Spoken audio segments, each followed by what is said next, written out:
ერთ-ერთი ბოლო სასამართლოს ხდომა გაიმართა პროევროპული საპროტესტო დემონსტრაციებისას დაკავებული 8 პირის საქმეზე. დაცვის მხარის დასკვნითი სიტყვები ითქვა დღეს დღევანდელ პროცესზე. საკმაოდ ვრცელი იყო თითოეული ადვოკატის სიტყვა და მათ ყურადღება გაამახვილეს იმაზე, რომ პროკურატურამ ამ 9 თვის განმავლობაში ვერ წარმოადგინა მათი შეფასებით მყარი და მტკიცე პოზიციები იმისათვის, რომ დაედასტურებინათ დაკავებულთა ბრალეულობა ჯგუფური ძალადობის ორგანიზებაში ან მასში მონაწილეობის მხრივ. დავიწყოთ ინსაფალიევის ადვოკატის სიტყვებით, მისი თქმით, საქმეში არ არის წარმოდგენილი ჩხერკის ოქმები, ბრალდებულის ჩხერკის ოქმები, ასევე არ არის წარმოდგენილი სამოსი, რომელიც ეცვა ინსაფალიევს ან პოლიციელებს, სამართალდამცველებს, რომლებიც ირწმუნებიან, რომ სწორედ ინსაფალიევის ან სხვა ბრალდებულების ქმედების შედეგად, ქვისროლის შედეგად დაშავდნენ და მიიღეს სხეულის კონკრეტული დაზიანება. როგორც სხვა ადვოკატებიც ამბობდნენ, ეს მტკიცებულებები, ნივთიერი მტკიცებულებები არ არის წარმოდგენილი არც მათ საქმეებში. ასევე ინსაფალიევის ადვოკატი ხაზს უსვამს ერთ მნიშვნელოვან გარემოებას, რომ როგორც პროკურატურა აცხადებს, ის დაემორჩილა ზვია ცეცხლაძის მოწოდებას ძალადობასთან დაკავშირებით. ეს არის გამოძიების ვერსია, თუმცა ხაზგასასმელია და რასაც ინსაფალიევის ადვოკატი ამბობს, ეს მოწოდება იყო ქართულენოვანი, მაშინ როდესაც ინსაფალიევს არ ესმის ქართული ენა, ის არის ეთნიკურად აზერბაიჯანელი და შესაბამისად ვერ დაიმორჩილებოდა მსგავს მოწოდებას ზვია ცეცხლაძის ან ნებისმიერი სხვა დემონსტრანტის მხრიდან. ასევე დასკვნითი სიტყვებით თქვეს სხვა ადვოკატებმაც, ისინი მიუთითებენ განსაკუთრებით ვასილ კაძელაშვილისა და ვეფხია კასრაძის ვიდეო მტკიცებულებაზე, რომელიც დევს საქმეში. ეს არის ატვირთული ტელეკომპანია იმედის Facebook გვერდზე და სწორედ მთავარი მტკიცებულება მათ წინააღმდეგ პროკურატურას ამ მხრივ აქვს წარმოდგენილი. ადვოკატების თქმით, ექსპერტიზის დასკვნა არ არის სანდო და ცხადია ვიდეო მონტაჟი. ისინი ასევე იხსენებენ მთავარი გამომძიებლის არსენ ხუნაშვილის ჩვენებას ამ საქმესთან დაკავშირებით, რომელიც ირწმუნებოდა, რომ ვიდეო მტკიცებულება არის სანდო, თუმცა თან დაზდენდა სასამართლოს ხდომაზე, რომ არ იყო ამ საქმის სპეციალისტი, შესაბამისად ვერ დაადგენს თავისით იყო თუ არა ამ საქმეში ან ამ ვიდეო მტკიცებულებაში რაიმე მონტაჟის კვალი. ასევე დასკვნითი სიტყვა თქვეს თორნიკე გოშაძის და ირაკლი მიმინოშვილის ადვოკატებმა, მათ შორის ნინო ლომინაძემ, რომელმაც თქვა, რომ თორნიკე გოშაძის განზრახვა არ ყოფილა პოლიციელებზე ძალადობა არც ერთი დღის განმავლობაში, არამედ მისი мотиваცია გასულიყო საპროტესტო აქციაზე იყო ირაკლი კობახიძის 28 ნოემბრის განცხადება ევროინტეგრაციასთან დაკავშირებით და ასევე ის კადრები, სადაც მის თანატოლებს ფიზიკურად უსწორდებოდნენ საპოლიციო ძალები.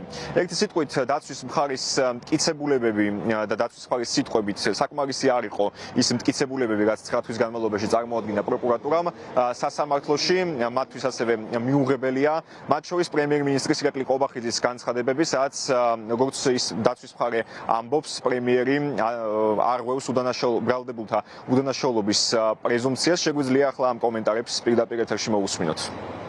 პირველ რიგში ვიდეო ჩაწერასაც შეეხება მკავეს არსებითი დარღვევით იყო მოპოვებული, ჩვენ ამაზე სასამართლოს ხდომაზე ვაპერირებდით, მაგრამ სამწუხაროდ სასამართლომ აი დასაშვება ცნო, არანაირად არ არის დადგენილი თუ ვინ შექმნა ეს ვიდეო, როდის იქნა შექმნილი ეს ვიდეო და რა ადგილას არის შექმნილი და რა თქმა უნდა არანაირი დანაშაულის შესახებ ინფორმაციას ის არ ატარებს. ფონების განადგურება თურმე სურდათ რაღაცისთვის ცეცხლის წაკიდება და ერთი კერძო პირი არის დაზარალებულად ცნობილი, ანუ არავის არანაირი ზიანი არ მიდგომე და არც საფრთხე არ ყოფილა, არც წაკიდებული ყოფილა მე კერძო პირის ქონებაზე ცეცხლი. ყოველი ფრაზა რაც არის ბრალში, იმდენად აბსტრაქტულია და ჰიპოთეტური არის, რომ ნებისმიერ მესამე გარეშე პირს აძლევს საშუალებას თავისი ვერსია წარმოადგენს. საქართველოს პროკურატურას ამ პროცესიდან მივხვდით, რომ განსხვავებული, ასე ვთქვათ, განმარტებები გააჩნია სამართლებრივი ტერმინების და მათ შორის ჯგუფური ძალადობის, ვინაიდან აღნიშნულ საკითხთან მიმართებაში ჯგუფური ძალადობა, რაც თავისი არსით მოიაზრებს და კვალიფიცირდება, ქმედება ამ ასე ვთქვათ მუხლით,